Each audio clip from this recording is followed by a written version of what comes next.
Kemah Boardwalk! Home to Houston, Texas's only wooden roller coaster in Boardwalk Bullet, a collection of delicious Landry's restaurants, and a fair amount of other carnival rides, Kemah Boardwalk is built to be an ideal family and dinner destination. And the views out onto Galveston Bay just make it that much nicer. But from a thrills perspective, is Kemah Boardwalk worth a stop for coaster enthusiasts? Or that bored Houstonian looking for a nearby amusement park? Find out in this review. For starters, the Kemah Boardwalk is located in Kemah, which is just south of Houston on Galveston Bay, that juts into Texas. As a native Houstonian, I have no problem annexing Kemah or anywhere else within the Houston, the Woodlands-Sugar Metropolitan area as just Houston. Though my lack of small-town pride may come from living in unincorporated areas of Sugarland and the Woodlands, which isn't even a city. Opening in 1998 as a collection of various restaurants in Landry's chain, the Kemah Boardwalk offered some amusement rides to help entice diners. Then, in 2003, Landry's opened the Downtown Aquarium as its flagship property to promote its brand in the Houston area. After its success, Landry's decided to add to the Kemah Location with the third largest wooden roller coaster in Texas.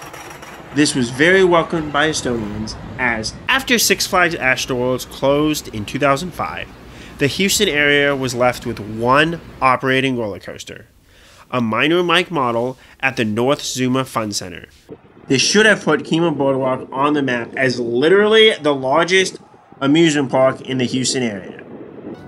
And after both the Texas Giant and the Rattler were converted into RMC hybrid coasters, Boardwalk Bullet, by default, became Texas's tallest wooden coaster in 2012.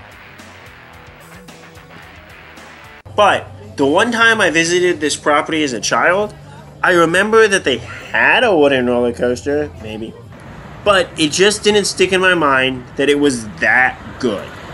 For field trips and other reasons, we visited the coasterless Downtown Aquarium a lot growing up. But Kemah was just a one-time thing, and some of that is because, since it is down by Space Center Houston, it was about an hour drive from either of my houses growing up. Upon arriving, don't drive towards the giant coaster and amusement rides that you will see. Make a quick left before the marina, as this will take you to the free shuttle parking, and a boat will quickly take you across the little waterway. If you park in the closer preferred parking or garage, it looked to be about $9. There just isn't a need to pay for parking. Then, as you walk around the property, you will notice various Landry's properties, from Landry's Seafood, Joe's Crab Shack, Bubba Gump Shrimp, and Saltgrass Steakhouse, all of which are fairly delicious and made me hungry. So I will let you decide where the best place to eat is yourself. The attractions can be purchased individually for $7, or you can pay $26 plus tax for an unlimited wristband, which isn't really a bad price as long as you want to experience everything. I would suggest going to one of the side ticket booths to buy a wristband, since these were way less busy on my visits. The restrooms are also located behind the main ticket counter towards the exit to the train, just in case you're like me and can't seem to find them. The train is by far the most popular attraction, and I wouldn't be surprised if the line got long enough that you had to wait for the train to do an extra cycle before you were able to get on. The back car of the train won't let you hear the voice narration that plays to tell you about what you passed, so if this is important for you, do your best to try to sit up front. As for the attractions, there were only 10 that I was able to go on, and I have a separate countdown of these for those that were interested. The Ferris wheel, as many do, bans single riders. Aviator and Boardwalk Tower were also closed on my visit. I also did not try the 3 upcharge attractions: Boardwalk Beast, Iron Eagle, and Stingray Reef. Since The Beast makes me think of a wooden coaster, and Bullet makes me think of a speedboat. It was very confusing separating the roller coaster from the upcharge speedboat attraction, which is especially important if you are trying to confirm on the website that the roller coaster is open before visiting. The Boardwalk Beast is this nice red speedboat. The Boardwalk Bullet is this wonderful roller coaster. If you're still confused, here is the sign Landry's put in the exit ramp to the roller coaster. Both kid attractions allow adults without kids to ride, which is always nice. The merry-go-round does limit passengers on a horse to 160 pounds, which makes me mad that Landry thinks a kiddie Ferris wheel is an adult ride, but a carousel is not. Drop Zone, the drop tower, though, was pretty good. Between views of the water or coaster and just speeding down where you're absolutely thrown out of your seat, it offers a very nice thrill ride that doesn't make you dizzy or nauseous, unlike many of the other rides. Other attractions are pretty basic, from a tilt-a-whirl, a swinging ship, whatever this rocket spinning thing is, and a fireball. These are all enjoyable attractions if you haven't ridden them in a while, but nothing is too unique, which left me relatively disappointed with the overall ride lineup at the Kemah Boardwalk. I was impressed with the ride operations at Kemah Boardwalk, as they all seemed very friendly and approachable.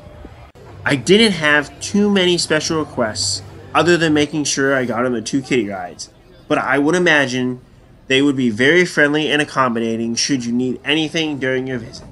Also, they did not require a strap on my glasses for the coaster or most rides, with the only exception being Fireball, or Flare.